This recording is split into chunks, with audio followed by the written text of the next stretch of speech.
안녕하세요. 부동산 잡스입니다. 오늘은 2025년 1월 기준 서울 중구에서 가장 비싸게 거래된 아파트 탑10을 소개해드리겠습니다. 서울 중구는 업무지구와 주거지가 혼합된 지역이라 다양한 유형의 아파트가 자리하고 있는데요. 과연 어떤 단지들이 탑10에 올랐을지 하나씩 살펴보겠습니다. 그리고 중구 부동산 시장의 흐름과 전망까지 분석해보겠습니다. 끝까지 집중해서 들어주세요. 그럼 바로 시작하겠습니다. 오늘도 10위부터 하나씩 알아볼까요? 10위부터 8위까지는 소형 도시형 생활주택 물건이어서 빠르게 넘어가도록 하겠습니다. 10위는 한양 아이클래스입니다. 2013년 입주한 아파트이고 7평형 16층 매물이 1억 3,200만원에 거래되었습니다. 황학동에 위치하고 있습니다. 9위는 위더스하임입니다. 2018년 입주한 아파트인데요. 9평형 7층 매물이 2억 9천만원에 거래됐습니다. 흥인동에 위치하고 있습니다.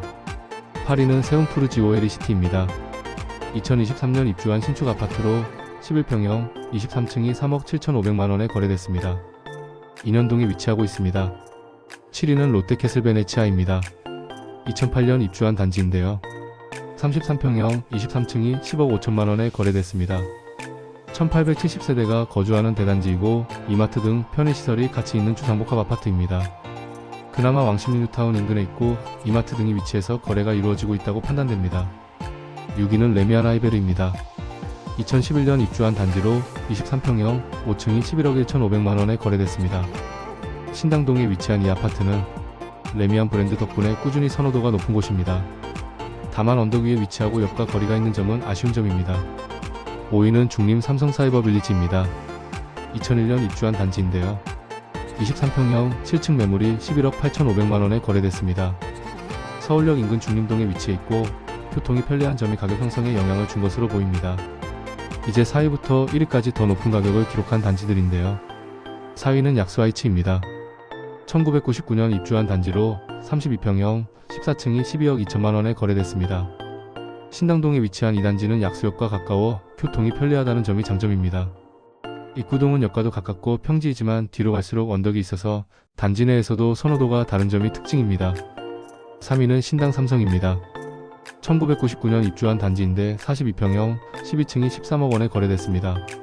선호도 있는 위치는 아니나 중구라는 지역이 직주 근접이다 보니 입지가 덜 좋더라도 거래가 있을 수밖에 없습니다. 2위는 남산타운입니다. 2002년 입주한 대단지 아파트인데요. 42평형 7층 매물이 13억 5천만원에 거래됐습니다. 남산 조망이 가능하고 신당동에서도 랜드마크 역할을 하는 아파트죠. 이곳도 단지가 5,000세대가 넘다 보니 동간 선호도가 많이 나뉘는 아파트입니다. 그리고 1위는 서울역 센트럴자이입니다. 2017년 입주한 단지로 34평형 15층이 17억 7천만원에 거래되면서 서울 중구 최고가를 기록했습니다. 서울역과 가깝고 비교적 신축 아파트라는 점이 강점으로 작용한 것으로 보입니다. 이렇게 중구에서 가장 비싸게 거래된 아파트 탑10을 살펴봤는데요. 이번 달 실거래가를 보면 몇 가지 특징이 보이죠. 신축보다는 구축 아파트가 많고 일부 대단지 아파트들이 여전히 강세를 보이고 있습니다.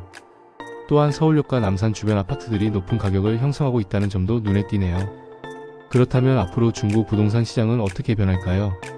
먼저 중구의 부동산 시장은 전통적인 업무지구와 주거지가 혼재되어 있어 다른 지역과 다른 흐름을 보일 가능성이 큽니다.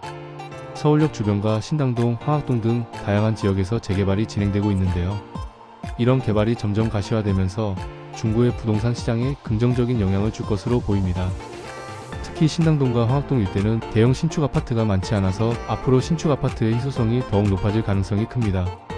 최근 거래량이 많았던 서울역 센트럴자이나 남산타운 같은 단지들은 입지적인 장점이 있어 앞으로도 안정적인 가격 흐름을 보일 가능성이 높습니다. 다만 중구는 학군보다는 직장인을 위한 주거 수요가 많아서 다른 지역과 비교하면 투자 수요보다는 실거주 수요가 더 중요하게 작용할 것 같습니다. 금리와 부동산 정책 변화에 따라 단기적인 가격 조정이 있을 수 있지만 중장기적으로는 입지와 개발 계획에 따라 시세가 유지될 가능성이 큽니다.